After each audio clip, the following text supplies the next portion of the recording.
Oh, mine went to 7 o'clock too. All right, we will call the regular August 8th Village Council meeting to order. First agenda item is to take the roll call and let the roll call show that we have 2 trustees absent, Susan Ager and Will Harper. Susan was sick. Yep. Yeah. And we have the manager, clerk, and treasurer also in attendance. Next agenda item is to approve the council meeting minutes from June 13th. I think they should be from July 11th. Oh, yeah. The correct ones are in our packet, but Okay. the agenda just had the prior Okay. date. Move the approval of the July 11th, 2024 minutes as modified one day in the packet. I'll second. All right, moved by Jane, supported by Laura to approve the meeting minutes of July 11th as, yeah. All in favor of approval, any discussion on the minutes? All approval, say aye. Aye. Any opposed? All right, minutes are approved. Next agenda item is approval of the agenda. Any amendments or additions? I'll move to approve the agenda as presented. Second. Moved by Barb, supported by Hugh to approve the agenda as presented. Any discussion? All in favor, say aye. Aye. Any opposed? We have an agenda. And that would bring us to our first public comment. Public comment is up to 5 minutes. If anyone would like to do so, raise your hand. We'll recognize you. Or in Zoom, if you'd like to as well. Public comment is open.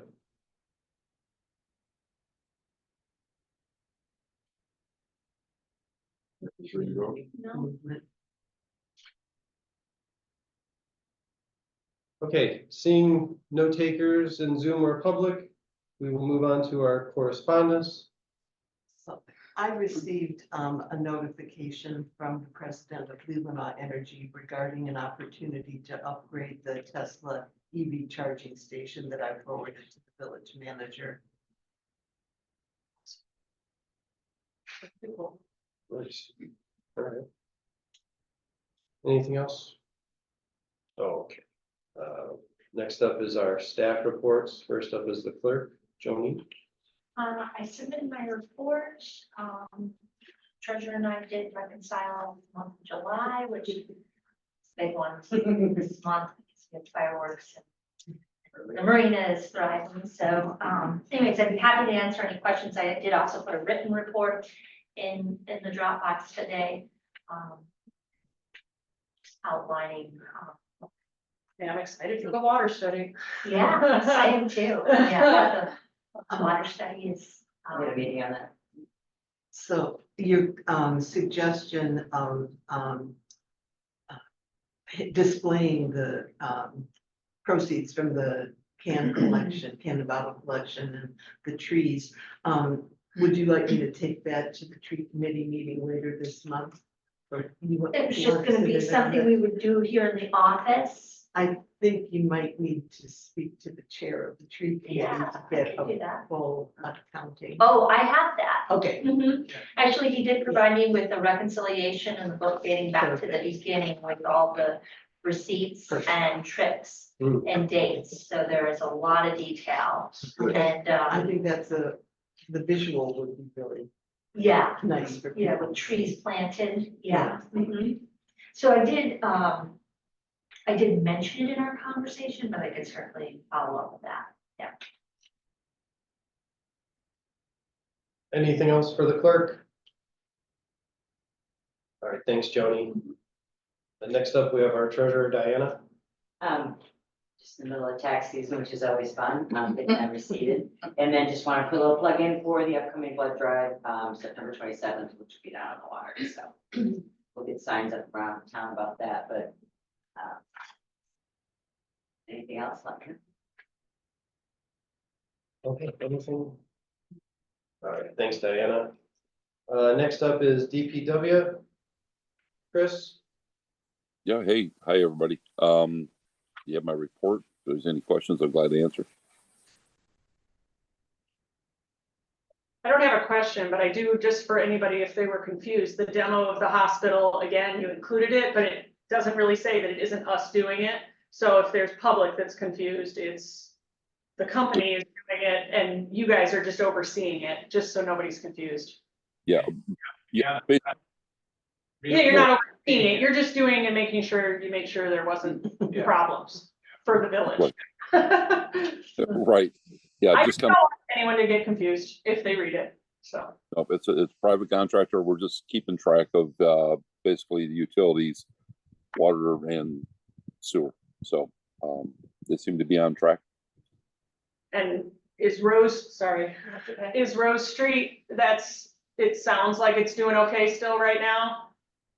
Correct. Yeah, I think we've a temporary fix, and I don't know if people have noticed that we put a 5-ton limit on that section of Rose Street from Naganaba to 3rd, just trying to keep the big heavy traffic off that area best we can. Go ahead, Barb. Yeah, hi, Chris. I just wanted to see if you would like to expand on the several residential water service issues. I don't have my report in front of me. Sorry. That was on the lead and copper, Barb. No, That- DPW has responded to several residential water service issues. And Okay, yes, yeah, last month we did have 2 just individual leaks feeding the houses.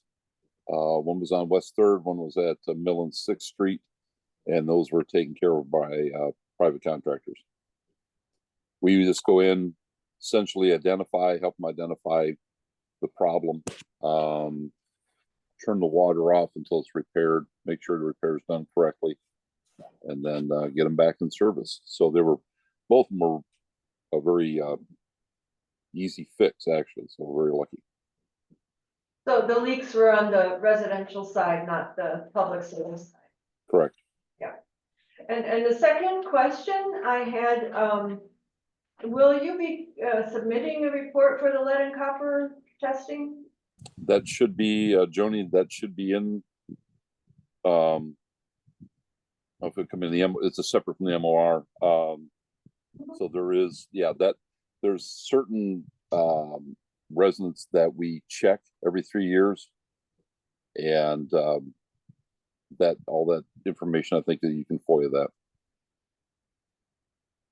We have an annual testing report that identifies lead, copper, multiple things, and it's posted on our website. Okay. And there is notice of it out here on our board. Thank you. And the Moby Mat is in, Barb. Thank you. Sorry it was so late, but yeah, we finally got it in there. All right, anything else for Chris? All right, thanks, Chris. Thank you. Next up is Marina. Bill? He's there. His report is in the Dropbox. If anybody.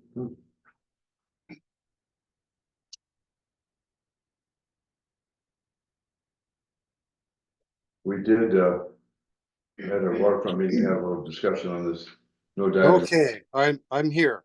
Okay, I'm having trouble connecting via the computer. I'm on my phone right now. I apologize. all good. Okay. So you've got my report in front of you. I just want to highlight a couple of quick things. The swimming buoy areas are all fully deployed, installed. I apologize that it took so long. The problem was getting the anchors installed. Now that that's done, this whole thing is going to be a whole lot smoother in the future. But they look terrific, and I think they've been really well received by the community. We have stencils on the broadside now, on the break wall that say no jumping or diving. I've also got stencils on the boardwalk. I hate signs, so the stencils on the sidewalk seem to work really well to keep bicycles and skateboards off the boardwalk. We had the algae, our algae and weeds treated. They treated that today, so we should start to see the algae blooms subside over the next few days. We've got a healthy crop of weeds growing this year. And I guess the last thing I want to mention is, man, I am still looking for a part-time dock hand to help get me through the season. I'm losing 3 dock hands in the next week, and one that is going to be with me through the end of the year kind of threw me for a loop. They're not going to be here as much as I had thought, so that's why I'm looking for a part-time person. If anybody knows somebody, I mean, we're talking a couple of two, 3, maybe up to 4 days a week, short days, and things slow down in the fall, so it's not brutal working, but if anybody knows anybody, please send them my way. Other than that, if anyone has any questions, I'm happy to entertain answers. Mhm. Anybody have anything for Bill? I love the buoy. I mean, Yeah. the swim buoys, the kids, I've had members of the public tell me that, man, because Sutton's Bay has the same ones, but I guess they look really crappy in comparison. And I'm like, well, ours are brand new. So. Oh, one other thing I want to mention, and this is really cool. This happened today. Last night, we had a boater who had one of their small propane tanks stolen from along the boardwalk. They have a grill hooked up to it, and it's been there for years. And last night, somebody pilfered the propane tank. Well, with our fancy security system, one of our dock hands, Alan Heckel, was able to track down the whole event and how it transpired and unfolded over the course of 3 cameras, and we were able to retrieve the pilfered propane tank, which I think is pretty cool. That is Heck cool. yeah. That is cool.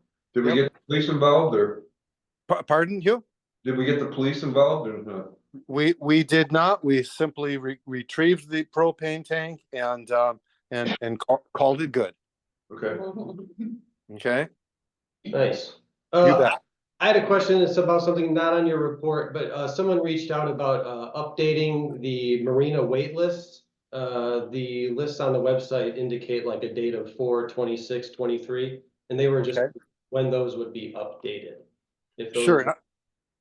I believe I sent those up to the office, and those will get, they are updated now, and have been, and we'll get those posted ASAP.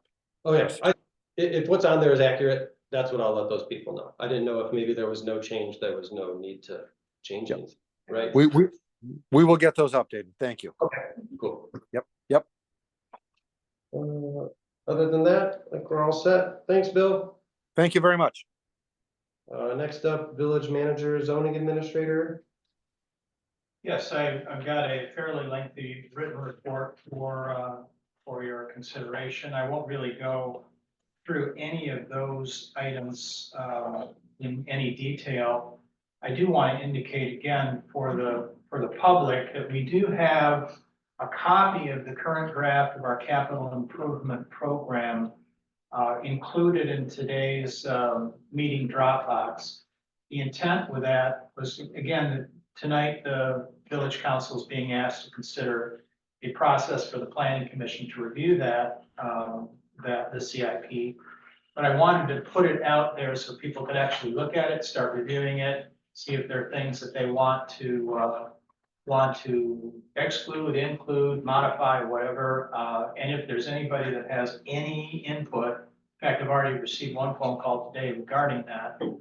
Any input regarding the CIP, please give me a call, email, whatever you see fit.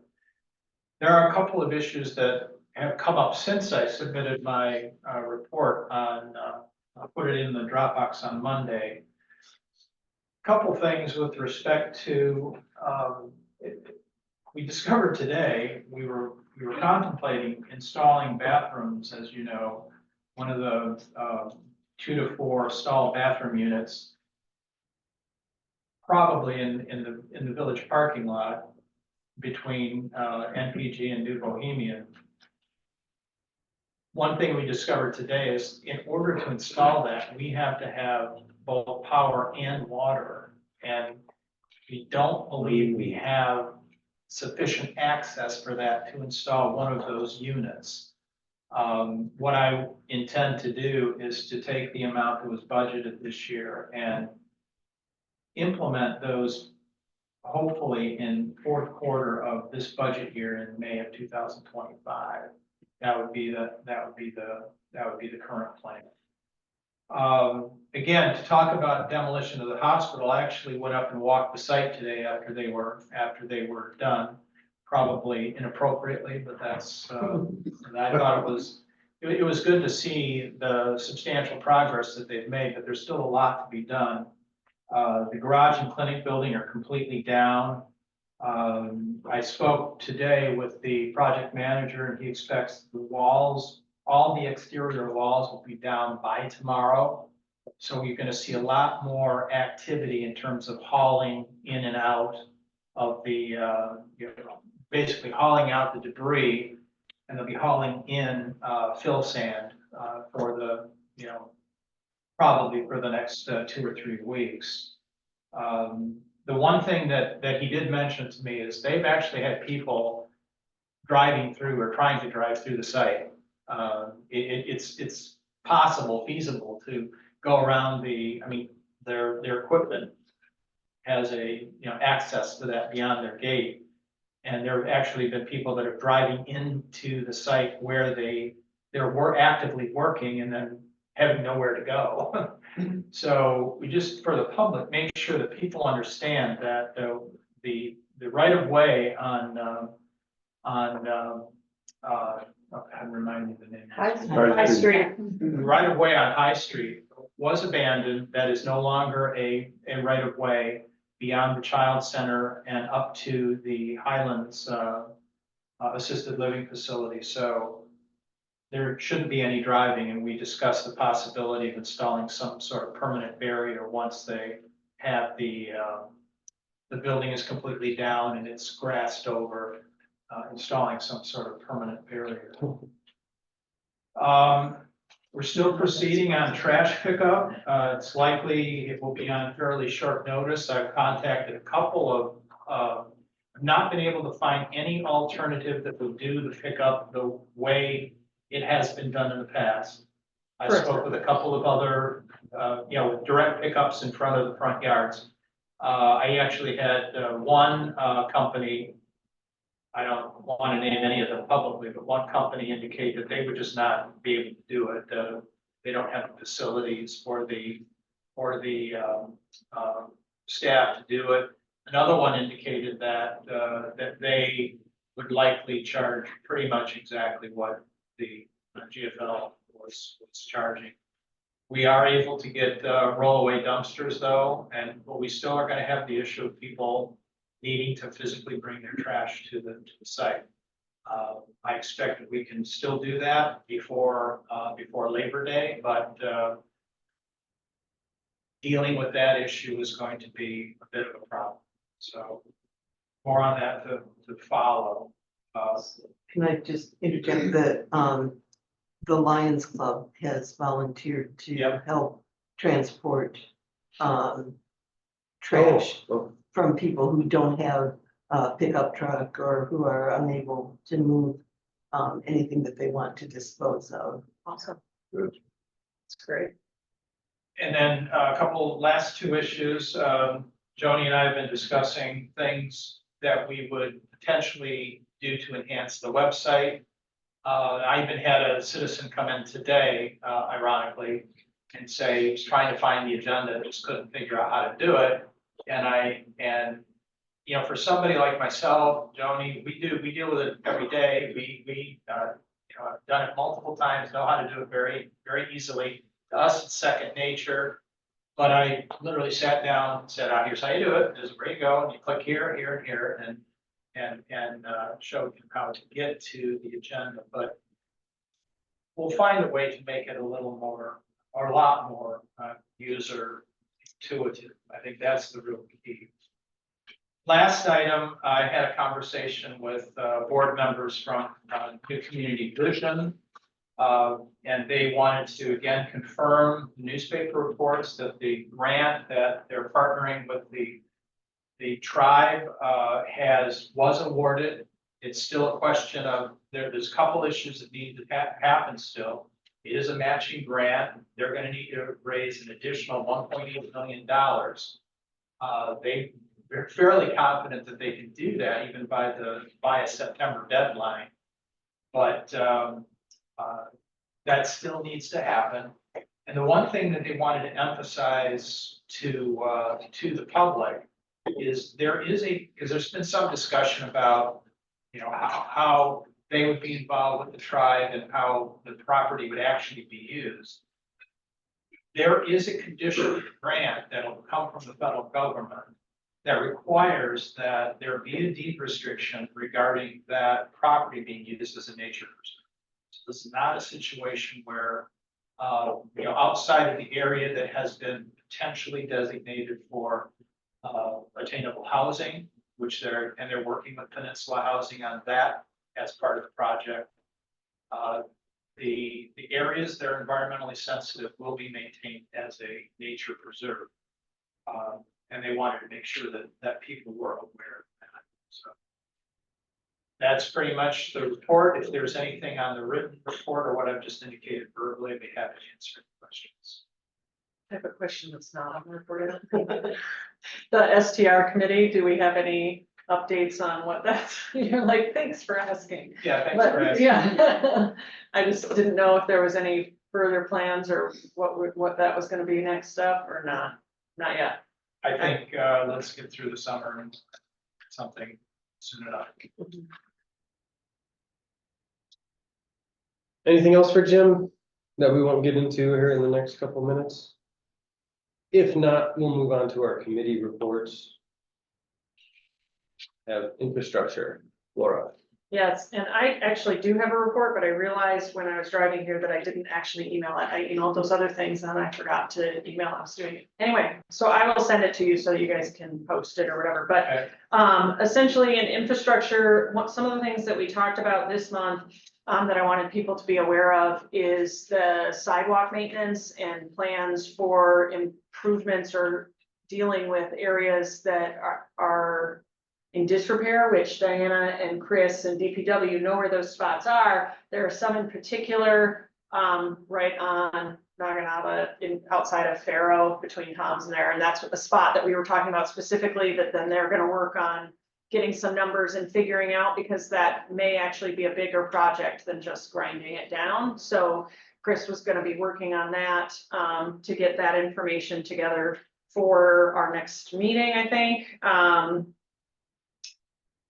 Then they were working on the fire hydrants and those replacements and figuring out which ones are the ones that need to be replaced, as well as some potential new ones going in, which they were working on getting numbers together for that for next meeting. And so that's something that is in the budget already, is something that is planned for, and they're trying to figure out what ones are the priority and how much is that going to involve, if it's existing ones or which is ones. There are 21, I think, that need 21 that do need replaced. And we're doing 2 a year is the plan, but they're working on whether that needs to be replacements or if there needs to be some additions first. So they're working on that. And then all the other things are in the, the GIS mapping. There was also information for a potential different system that Jim and the staff is looking into further that would be able to incorporate more than just our GIS data, but also could potentially include the STRs and a lot of other, and a lot of other information.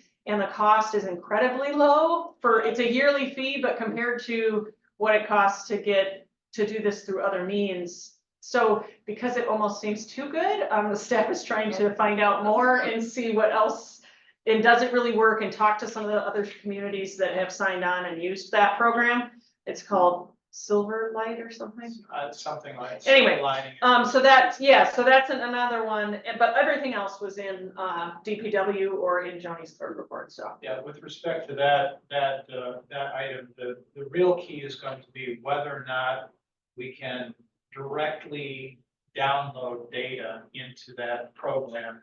If we had to hand load all that stuff, it would not, even at the price that it would not be. worth Feasible, our- because there's way too much data. Way Yeah. too much data, but if we can get the maps, and even if it's just the sewer and water line maps and the overhead GIS maps into their database and download it, that would be, I think that would be enough. We could then hand enter all the other data that we do need. And that would be fine. It even has capabilities of asset management where we can list all of our, our major equipment, our trucks, that sort of thing, and have that available for, and there's unlimited unlimited users for that, Yeah. program, and it's cloud-based, so we might even be able to make, read-only access to the public. So we're fairly excited about the possibility. So including the village trees on village property in that system is something that the tree committee has talked about. Because they want to be able to have a map of them. Yeah. And have a plan for, Well, there's so many things that it could potentially do that they weren't even sure everything. So, yeah. That's possible. I'm Mhm. sure we could do that. That would almost certainly be data that would Manual. have to be Yeah. manually oh, entered. absolutely, yeah, but that's how about putting it on graph paper.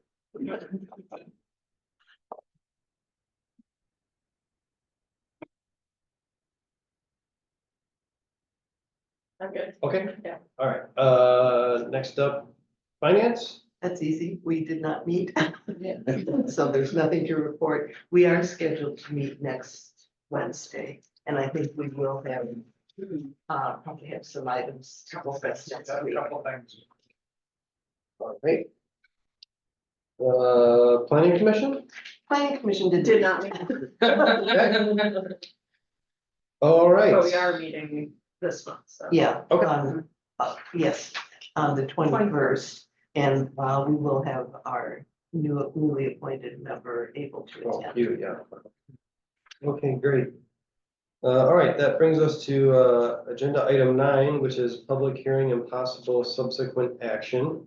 Item A is a public hearing on a variance request for 205 East Third Street. And per the manager's report, it says the process for following a public hearing is as follows. Would be to open the public hearing. So do I have to close the regular meeting, or I just No, I think just indicates Just the say- public hearing is open. Okay. And, yeah, indicate to the, we're opening the public hearing for the variance request for 205 East Third Street. At This- 7:28. At 7:28. Thank you, Jane. And the next item on this would be a presentation by the applicant or a review of the applicant. And there's the applicant here. Yeah. Okay.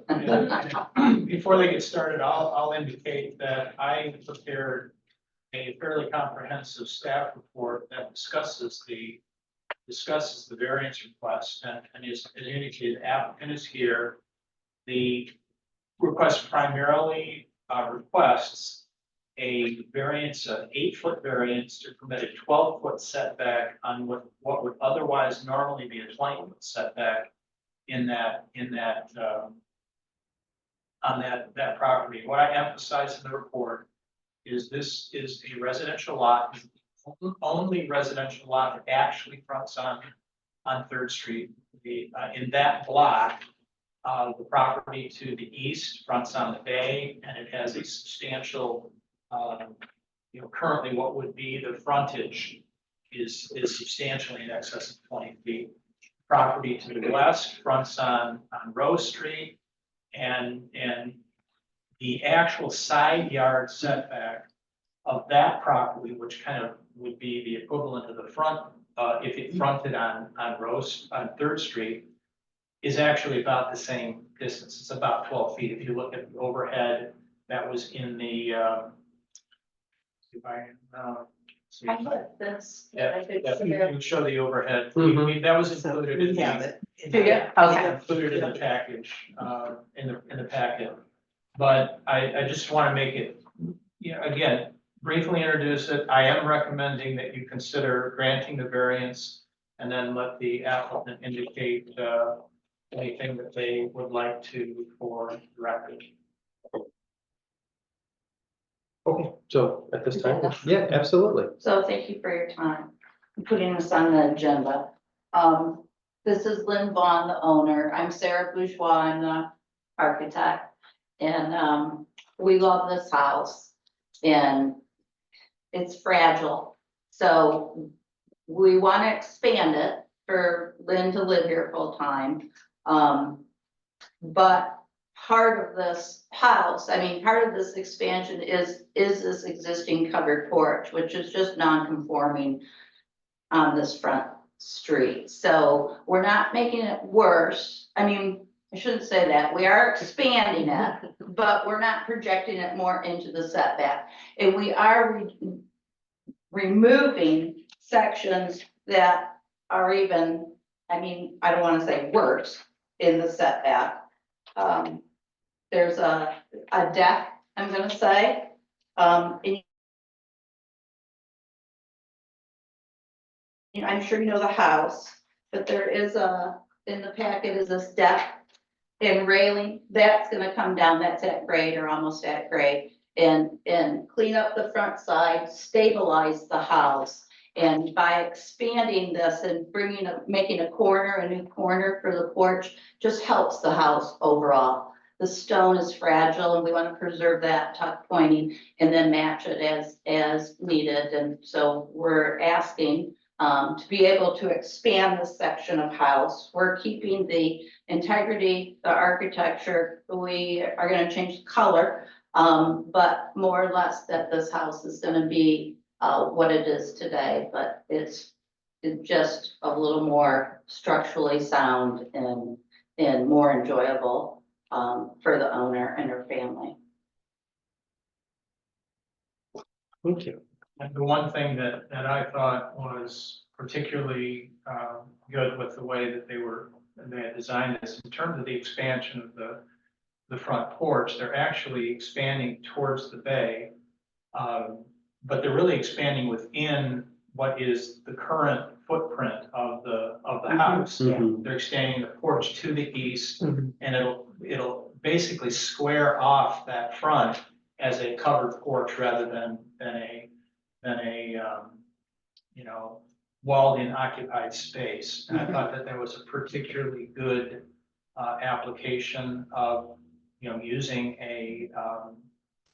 if you're going to have that kind of setback or excuse me, variance to permit it closer to the street than normal, that was a good use of that. The other thing I think is important is you're preserving I won't call it necessarily historic, but it's what's the word I'm looking for? It's a facade consistent with the existing streetscape. And I think that that's a very important thing to allow that to occur. And we have all the room we need to the east, but again, we were given this existing non-conforming. And it's tough. It happens a lot of places, but it's just this little bit of expansion, unenclose it, because this porch is enclosed now, but just get some air through there and let things start to move and breathe, and we're anxious to start work on it and get it going. And if you even look to the properties to farther west, you've got basically a commercial industrial building that has a 0 lot line setback right now. So this is not a situation where you're making a significant departure, negative departure from what already exists, so. And there's no through traffic on Third Street, so No. you don't have concern about That's a good cars point. passing each other. And Yeah, and then I guess the final point is the neighbor across the street has Rock Park and the peer group side yard, so. Oh, before we get into like discussion of this, should we have the public comment? Yes. Yeah. And then we'll move into our motion, so And then once the public has concluded, then you close the public hearing. And Then then we can you do our proceed vote. to deliberation. okay, so at this time, if there's any public that would like to comment concerning the application for this variance request, this would be the time. Again, you have up to 5 minutes to do so.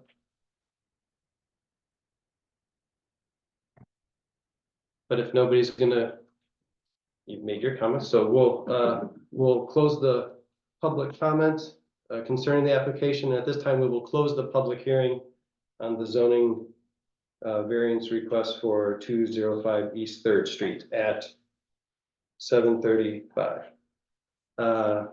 And so at this time, if someone would want to make a Sure, motion. I'll make a motion to approve the variance request as presented. All right, moved by Hugh, supported by Support, Laura, yeah. to approve the variance request as presented. And at this time, any discussion?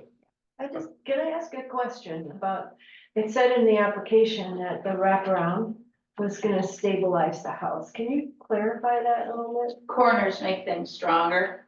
And again, the columns and the stone it just needs a lot of work. And that being able to wrap it around instead of just, having the shed roof there helps address that. The building code has changed. I mean, I'm gonna just say for the worse for us, northern Michigan, because they changed the wind loads on us.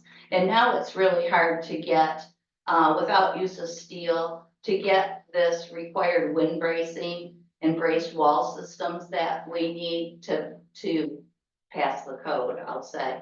Part of it is that and addressing the building code. Okay, thank you. We resisted a lot, but.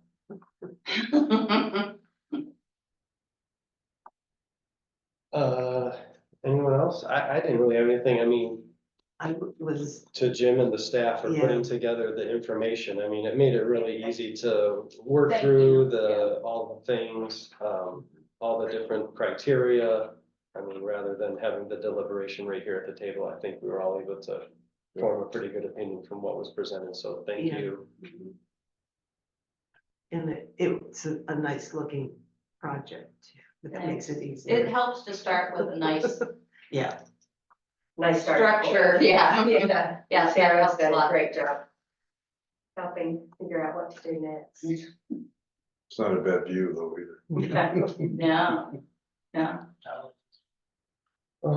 Oh, okay, is there anything else? Anything else? We have a motion on the floor. So again, it was made by Hugh, supported by Laura to approve the variance request for 205 East Third Street as presented. And we'll do a roll call vote, starting with Jane. yes. Hugh, Yes. Laura, Yes. Barb, Yes. and yes. All right, the motion passes. Congratulations. Thank you very Thank much. you. This is Appreciate great. it. We'll get you the appropriate documentation for you, and there'll also be, the approval will also be retained in the parcel file that we have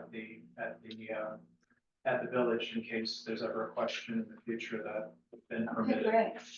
Thank you very Thank much. you so This is much. great. Thank you. We're- And Good luck. then, again, the next step would be for us to issue the land use. permit, Land that- use. Now that the variance has been granted. Great. You'll hear from somebody. Nice job. Nice job with your presentation though too. Oh, Yeah. thank you. Thank you. Just Jim helped us a lot, so thank you for your time. You're welcome. Thank you. Appreciate it.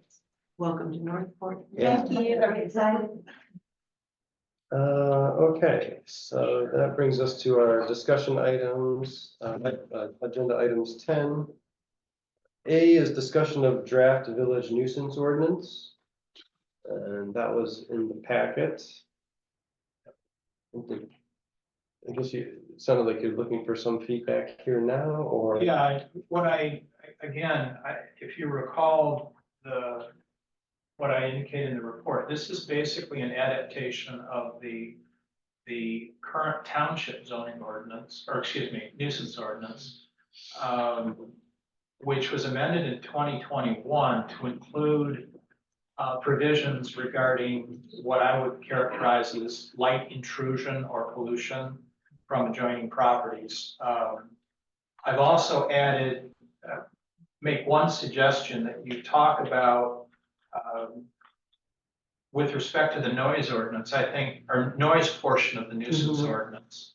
I think it's, as currently stands, is a little too subjective. It needs some objective, even if it was something as simple as noise that intrudes on another's property, that can be heard on another's property in an enclosed house with the windows closed. To me, that's kind of a standard that you could apply and then say that as long as it happens after whatever 11 o'clock, midnight, 10 o'clock, whatever, that would give you an objective criteria to say, yep, I was standing in John Doe's house at 11 o'clock and the noise, I could hear the stereo from next door and it was audible within a closed room. That would be sufficient sufficient evidence to support a claim of violation. Anytime you get into decibels, you could do that, but it creates, you have to have a measuring device. Yeah. And, we could do that, we could go that route, but, I don't know that. Well, in my understanding, when you do the decibels, it's not just when the noise is happening, you also have to have like a base level of what the noise is normally. Right. For the police to do anything, so I mean, I just think that using decibels makes it a lot more challenging. Yeah, and I think that it's very understandable to the lay public. Yes, That if I'm in my house with the windows closed and I can hear noise. I also think it's understandable because if that's the case and you can't hear it, then just mind your own business. Like, but, just because, I mean, sometimes people, I think that, and it's not necessarily that they can hear it in their house with the windows closed. But if you can, that's different, right? If you can hear something I live on the south edge and I can, like when there's music in the park, you can hear it, but it's music in the park, right? If it isn't music in the park, I don't think that from my house should be able to hear something downtown. And music in the park ends at 9. Correct. And No, so I'm not saying I there's a think problem that with that. I just am But saying, I do yeah. think that having a cutoff, in addition to the nuisance ordinance, the township adopted what they call a good neighbor policy.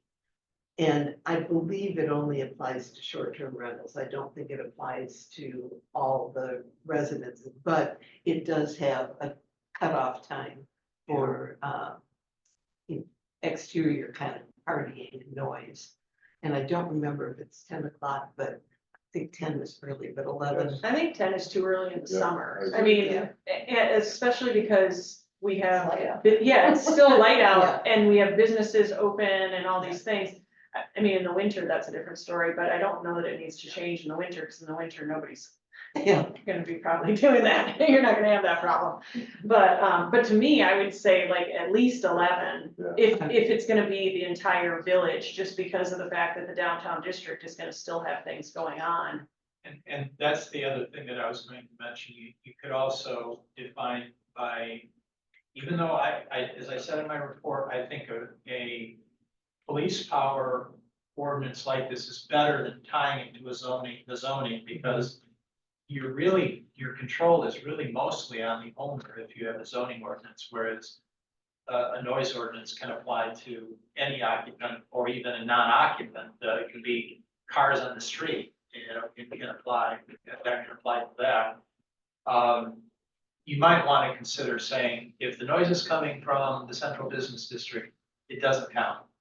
You could go potentially that far, but I'm not saying that's what you should do, but those are things you need to consider as you're developing this ordinance. And I guess, I can do some drafting of the noise provision and and help you deal with that, but I just got, if you want me to do that, I need some feedback.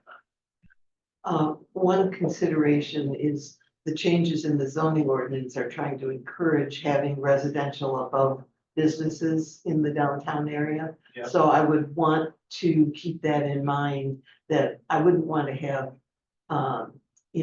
just exclude all noise nuisance in the core business district.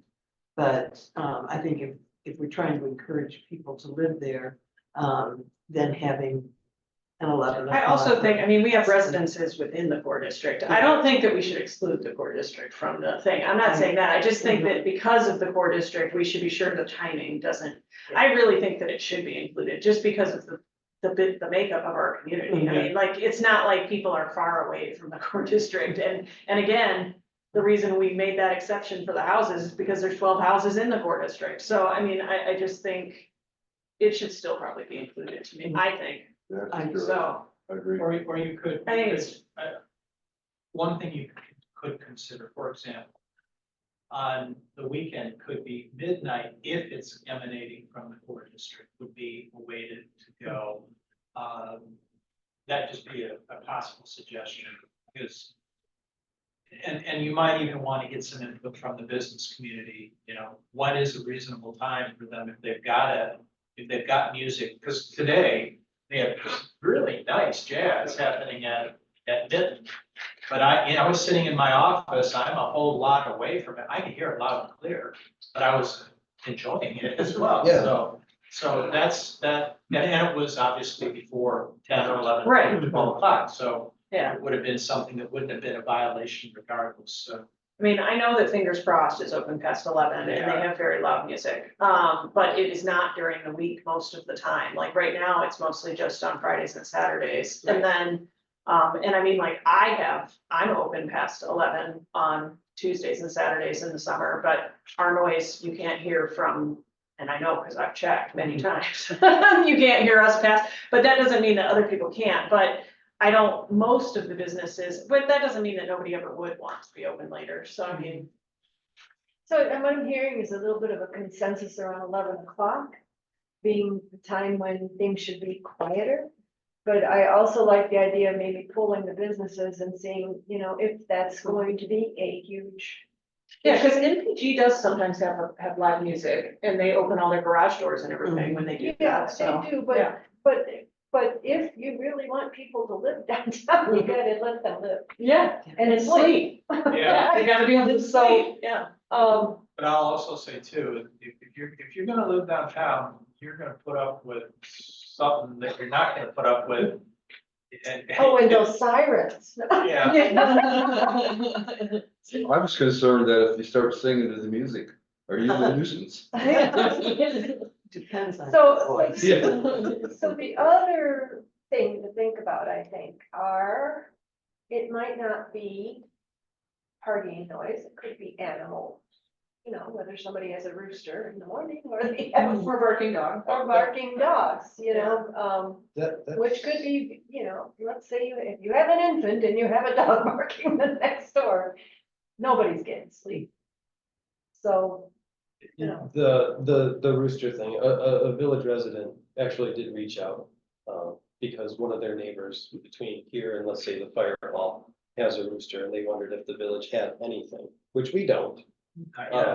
But, the city of Traverse has a rooster ordinance. And just looking on, I did look online, backyardchickens.com is like the place to go. And what they say is that, it's sort of a good neighbor policy is that if you live in a residential neighborhood, it's the best practice to not have a rooster. Just, Just so people at home can have a drink in Marshall. yeah. We had an ordinance that permitted chickens within the city, but no roosters. So because you don't need roosters for eggs, in fact, that's Right. exactly the opposite of what you need for getting eggs.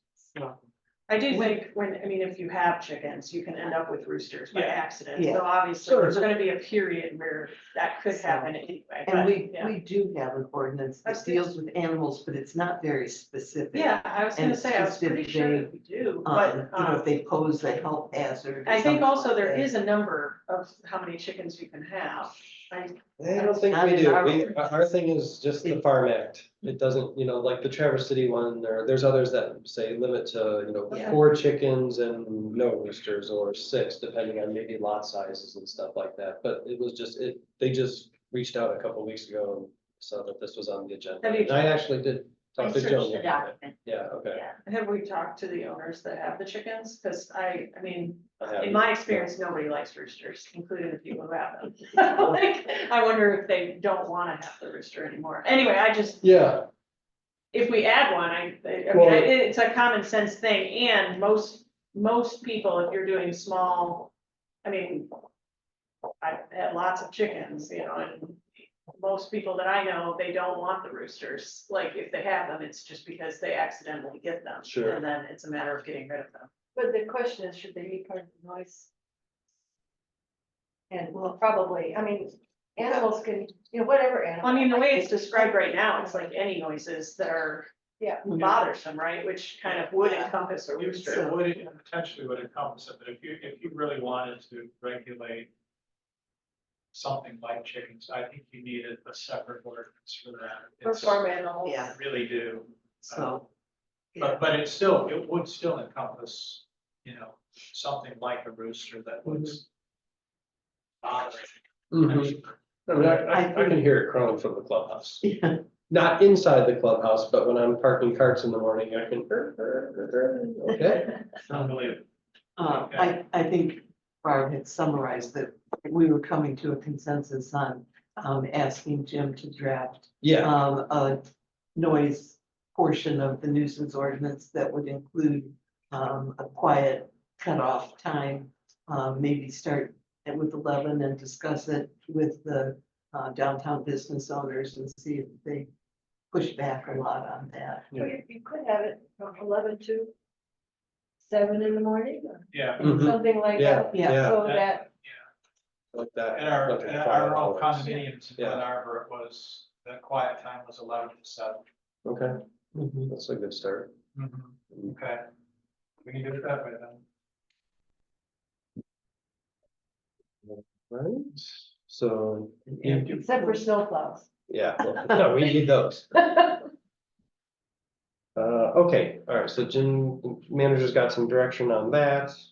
That will take us to, item B, presentation of draft capital improvement plan for planning commission consideration. And that was in the Dropbox and, Yeah. uh, Certainly, if there's any comments regarding specific projects, we can take them now as well. But as I said, the whole purpose was to get it in front of you, get in front of the public. And so we can, because the statute requires that the first go-round of approval of the planning, or excuse me, the capital improvement program is conducted by the planning commission. I was asked to consider a process by which they would undertake to provide feedback to you, and I proposed that, originally it thought about 4 criteria, but I actually narrowed it down to 3 specific criteria. The idea would be that, does the project address a serious safety problem or potentially impact the liability or the contractual obligations of the village? Does it, project affect a broad cross-section and significant number of village residents, and I should say, or the general public? Is there a serious chance that delaying the project will result in significantly increased costs for the village? The idea would be to answer each of those questions with a yes or a no, and then you get either 3 points, 2, 1, or 0 points, and that they get ranked then by that scale, 3 through 0. First by the planning commission, and then reviewed by staff, and then ultimately reviewed by you as the village council. And that would give us an actual prioritization of those projects. and hopefully inform the budget process for 2025. Should they all relate to the master plan or? No, not necessarily. I mean, the thing that, that's why the planning commission gets the first go round. Because they have, how should I put this? They have a specific charge, thank you, that's a good way to put it. A specific charge to address issues of infrastructure that relate to the master plan. So yes, the things that they want to include or see that are included in the CIP would certainly be in the master plan. Or excuse me, would be informed by the master plan. But there are also things within that, the CIP that really don't have anything to do at all with the master plan. That would be things like, when are we going to buy a new pickup truck? When are we going to, snow plows, things like that? Replace the garage doors. Are we gonna replace the truck, I mean, the fire hydrants, yes, those do relate to planning, Thanks. but there's. Well, they quite a also few do things relate on to the list. master, Yeah, because it says that, providing adequate public utilities and stuff is in the master plan. I mean, I feel like it's kind of, I know that there's probably some things that wouldn't fit within that, but I think almost everything on there really could Yeah, be tied well, in yeah, because, some of the items on there are really routine maintenance, and that would be excluded from yeah, the, master planning process, but still things that need to be done and need to be paid for out of the same pot of money. but also for things that are truly routine maintenance, they would frankly end up with probably a 0 score. And we might end up taking them off the CIP and they would still be considered in the budget at the appropriate time, but not so much. Because remember, the CIP is a 5-year plan regarding significant expenditures, that will be undertaken by the village. Laura? yeah, so I support doing this. I mean, as you know from previous meetings, for me, I really want to see, and in planning that we've done rubrics before, the problem is how do we rubric everything? Because all these factors aren't known for every project, but we want to start being sure that they're all stacking up against each other. So I think this could be a good solution to bridge that and bring them all together on the same list.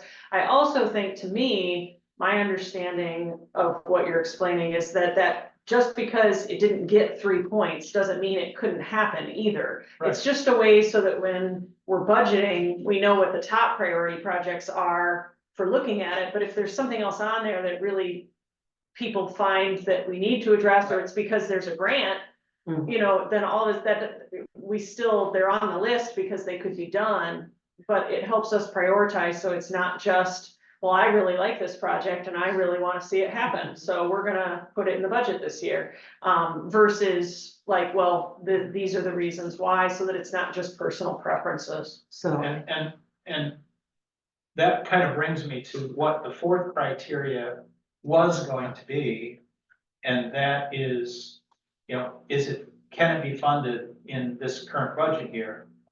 And the more I thought about that, the more I said, that's really your responsibility as the village council than the planning commission. It's really falls more to staff and the village council on that dimension. So that would be an important consideration for us and you as we approach the final decision on those projects. so I think too that, this process will allow both the planning commission and the village council and the staff to understand the various roles and relationships, because I think we haven't had a robust orientation process for planning commissioners, and being really clear about what the planning commission's role is, as opposed to what the governing body's role is We'll definitely important. I think, define them better. yeah, I think that it will. I have a question. Sure. We know that one of our objectives is to get more housing in the area. that you can afford. So would something like buying land so that we could do that be in a capital improvement plan? It could be, although I think frankly, the land that we currently own and land that may very well be donated to the village was probably going to end up fulfilling. Oh, somebody must hit my front door. Will probably end up fulfilling our needs in the near term. But yes, that would be one, if we found that, that would be an example of something that could be on the CIP, for sure. That would be a difficult finance, so, because we wouldn't be, that's not something we could likely finance with installment purchasing or, well, I take that back, we might be able to. We might, if it's on there and opportunely Mhm. something comes up that would be As good we- for that, wouldn't as we we want to go- be able to do it? Sorry, as we go through the master planning process and we start to identify, this is an area that we think would need development and it's currently privately owned, that could be something that the master plan could identify. And then figuring out how you go about acquiring the property. But should some, I mean, in the capital improvement plan, it's meant to have monies associated with it. Yeah, So but the like, master plan comes first and identifies, Mhm. and then the this is capital. 5 years, you're gonna take the notes, you're gonna put it in the next 5 years? Well, you do, it's a rolling, it's a Yeah, rolling yeah. 5 years. Yeah, it's a So you rolling can, Okay. 1 year and you add year Another. 6, yeah. Okay, The best way to look at, to consider, it really, you should not look at the capital improvement program, so I even call it capital improvement budget. It's a capital improvement program, and it is literally a wish list. That's the best way to look at it, it's literally a wish list. These are all the things that we would like to do, and I would have no problem putting something like acquisition of property for attainable housing.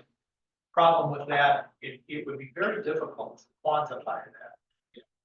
Where, what, how much, and like I said, I think the stock of area that I believe will become available or will become available in the near term will be more than we can handle if we get any of it developed as, stop it, as affordable They housing. really want to talk to you. Yeah, I know, apparently. so. They're from Marshall. That was you, not me. Yeah, I'm Tom.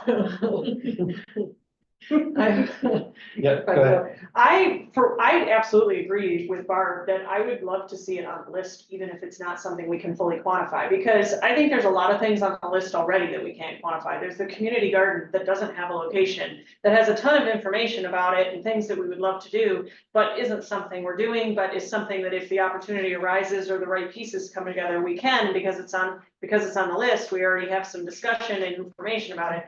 The same thing with the public restrooms. That's been on the list for a very long time, but where are they going? What are we doing? Is it even stick built? Is it, I mean, so to me, I would support putting on, acquisition of land or whatever for use with attainable housing, and the who, what, where, why is, unknown, but whatever, if there's a situation that arises that would allow for the village to help facilitate housing, then that's something that the village wants to look into. As simple and as short as that, I think could be the initial start, because it is a rolling plan that each year, and then it's there. So I mean, it's something that can be like, this is still a goal that we're trying to reach. And I do think that the master plan supports that already with what we have. It doesn't need a revision because it very much says that we want to work towards workforce and affordable housing. So I mean, the pieces are there. So I think it would make sense to Yeah, I think this. put it on. This is definitely the kind of discussion you ought to have when it actually comes back to you from the planning commission, that it could be added at the planning commission level,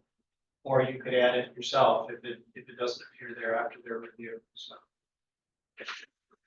well, I think what we're saying here is we don't wanna wait for the planning commission to add it, since you're already presenting them with this. Well- Why not put it on? They can add any. There's two of them We're right right here. Yeah, yeah, You'll get that. they'll get it out. Planning commission. So. And the other thing too is, there are organizations now that do this land acquisition, that could actually be more beneficial to the people that are attaining the housing, correct? Yeah. So, And again, as I said, the likelihood of us actually spending village money on acquisition is probably low, but it's very possible we can get something donated.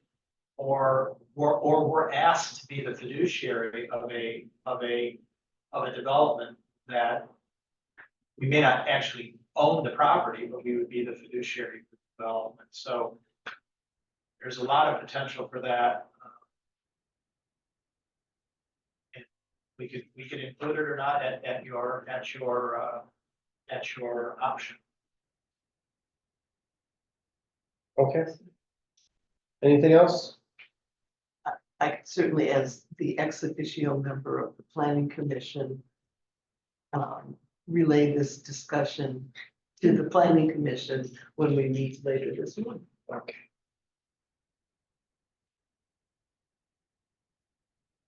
All right, we're done with that. We'll move on to new business. Yeah, so item A is consideration of village credit card usage policy. And that was so a motion to be made somewhere in the page 3. Yeah. I can make the motion Sure, to start the discussion. I'll move that the village council approve the proposed village credit card usage resolution and policy as presented. Second, All right, moved by Jean, supported by Barb to approve the village proposed village credit card usage resolution policy as presented. Any discussion? There were a couple of minor things that have already been modified. They're just real typos and things like that. Okay. Care of all of those. But I thought that it was pretty clear cut and it makes sense to be able to use a credit card. We are in the 21st century. Yeah, Wasn't this going from a debit card to a credit card? yeah, And I mean, the debit card works, but we just have to make sure that we make transfers and Yeah. we only have one copy of it and it's, you know, Well, it makes sense. the credit card just is a Plus lot you got a little bit easier. higher limit too. One thing that I would point out is you are in a position, you know, we're saying that the limit on the credit card would be no more. Not just an individual card, but the entire program. They don't give us a limit on each card, they give us a limit on the entire, you know, all cards in the Mhm. program, as if it's like a family type card. And it's 5% of the general fund, or any lower amount that you might set. So that's something that the policy gives you a little bit of flexibility if you think it's out of hand or not being used appropriately. And it also requires us to report to you on a monthly basis of how those things that are being recorded are being used for those purchases. So the- Probably it'll be within the normal report. It'll be like, Like the debit card expenses are. yeah, instead of that, it'll be, these were the things purchased by credit. Just so you have an idea of what's going on and how we're managing. Who's gonna have access to it? Just the two of you? It'll probably be a DPW. I probably don't need one directly because the one that Joni uses, you know, most of the stuff that I just tell her, put that on the credit card. And she takes care of it. So probably Yeah, the amount, DPW. yeah. But we'll be more than likely retaining them and then handing them out when you need them. that's, yeah, okay. Instead of, you know, here it is in my wallet, and whip it out and accidentally pay for my dinner with Sure. the credit card. So it seems like that it will create some efficiencies in writing one check a month rather than Yes. 13. Well, the other thing, what really that's prompted the me, next thing. yeah, what really prompted me to pursue this was we have a number of subscriptions for primarily software, things like that, that we're paying on a monthly basis, because that's how the subscriptions work, either a monthly or an annual basis. And rather than making sure, oh, got to put money in the debit card and that subscription didn't get filled, we'll have it, they'll be automatically paid by credit card. And we'll have control over that, and it'll be, it's better, definitely better than using. Well, when I hear what you're saying, at the township level, I have a township credit card with my name on it. If I were to need to run down the township every time I needed to utilize, it'd be a pain. I'm not suggesting we're going to do that. This is new, so we're going to kind of figure it out as we go along, but yeah. Do you have authorization to use that at your own will, or is there a Yes. limit? Well, there's an overall limit, and it's divided up into sections as far as the department can go, like, up to, fire department go up to 1,600, Okay, another department can go up to 1,600 monthly. We'll figure it Got it. out. We just need the authorization to even get into this program at all, and it requires a resolution of the governing body Okay. to enable us to even get into the program at all. Are there options with that, who should issue this credit card that would be more beneficial for village governments rather than, I don't know if you're thinking of doing it just with Huntington, or what are you planning to do here? With Huntington, yeah, to Okay. start, but Are they good with villages? I don't have any reason to believe they're not. Okay. Again.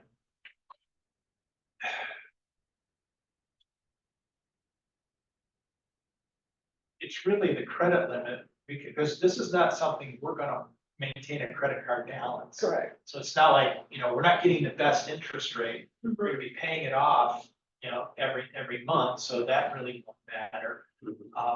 As far as the terms go, if frankly, if it turns out that the data that we get from Huntington is not good, we'll be coming back and tell you, we're gonna change to whoever, But we need these policies. So, It gives you yeah. a rebate.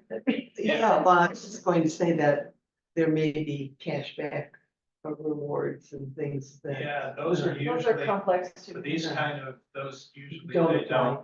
don't apply. Maybe Yeah. businesses, but probably not the government limits. Yeah, they usually don't extend those to, So you're not flying Yeah, we with were your family. Charged to Marina gas on this. 80,000. Hi.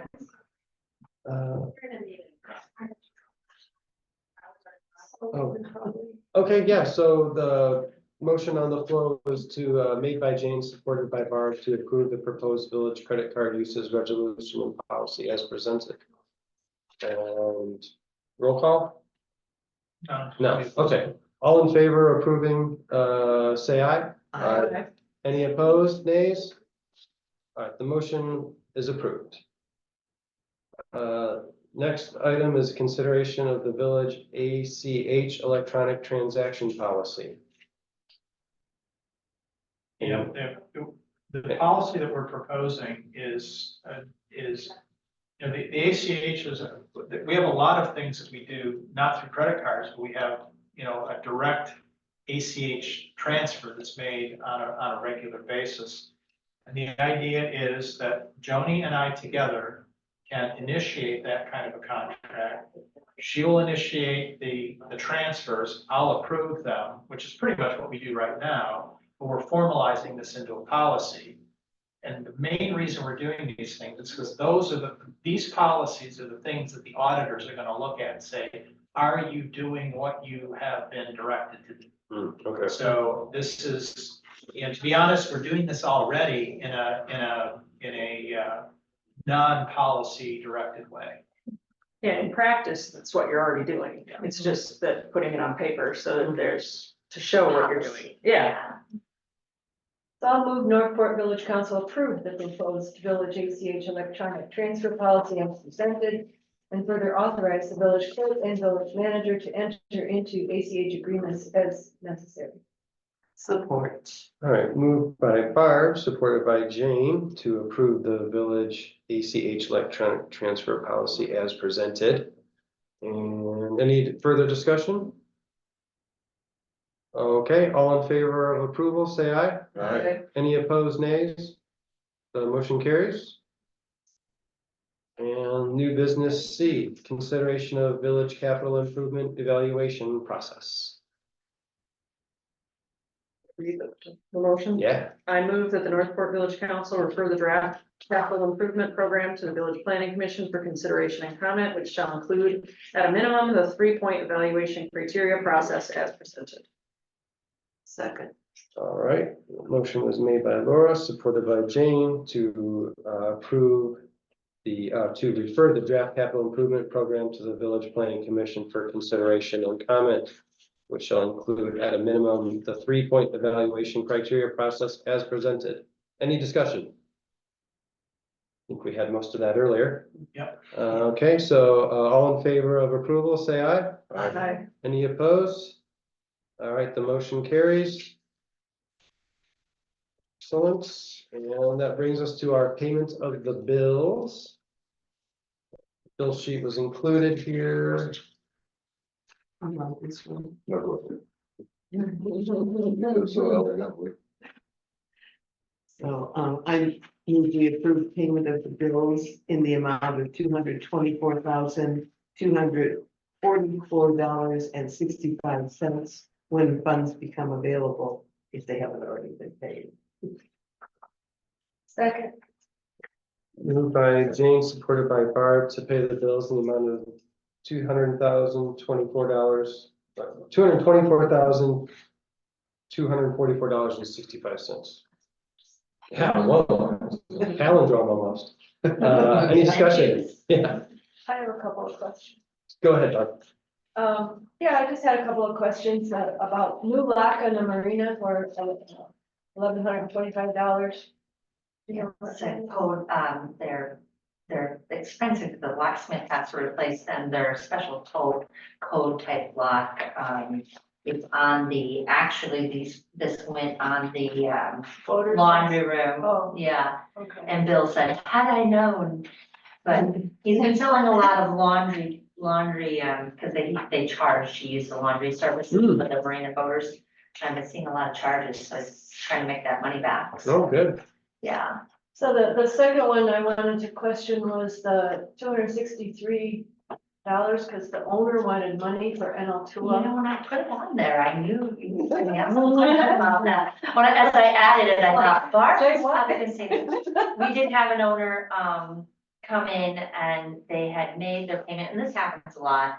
They write they cut a check from their bank, it's banking online, the memo says for the water fund, to the water department, and it has the account number, it gets credited to their water account.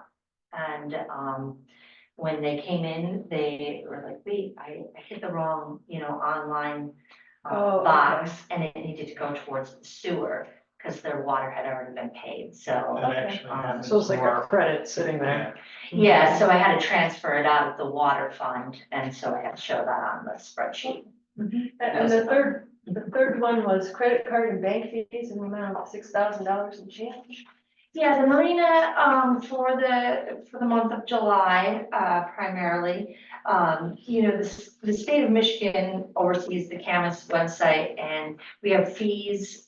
It's not just credit card fees, it's all the fees that they charge that are charged to the users. So, it can be a reservation fee that they collect of $10 on top of a credit card fee that we pay.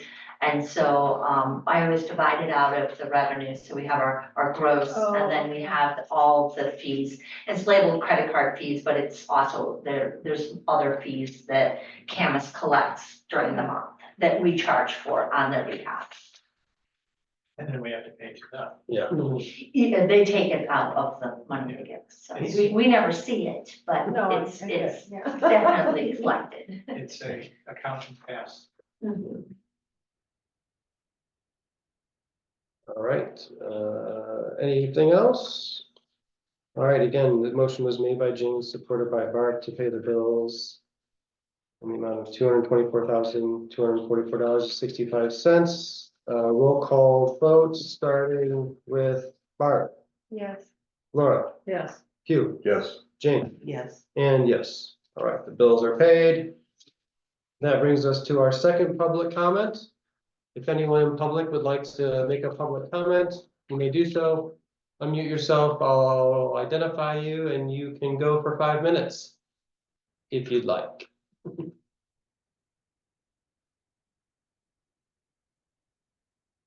And since no one's jumping at it, we will move on to our council comment if there is any. I have a question. Do we, have any investments that pay us interest when we have funds? Like, I don't necessarily, I can't necessarily identify them from the, If you look at the financial report, it's a cash transaction report that's in the Dropbox. It will identify any CDs that we have. can we have more? Jim and I are actually looking into it. That's our next step. Yeah, We've been talking and discussing strategies like this. not at all satisfied with our return on investments, but that's a little bit, that's a deeper project than I've been able to engage in so far. But that is definitely on the list of things to tackle. Mhm. I have another comment. Sure, I just want to compliment the marina staff for getting the stuff done that needed to get done, particularly writing on the walls, don't jump off of this. And also trying to get, I do think we need more rescue rings, you know. Mm. But they got them where they need them and they put out the buoys and I think they've really done a good job this year. Thanks. Laura? Anything? No? This end of the table? Okie dokie. I've got nothing here, so if anybody would like to make a motion for adjournment, It's all yours, you. So I'll support it. We're adjourned. Thank you, everybody. Half hour. 8:21.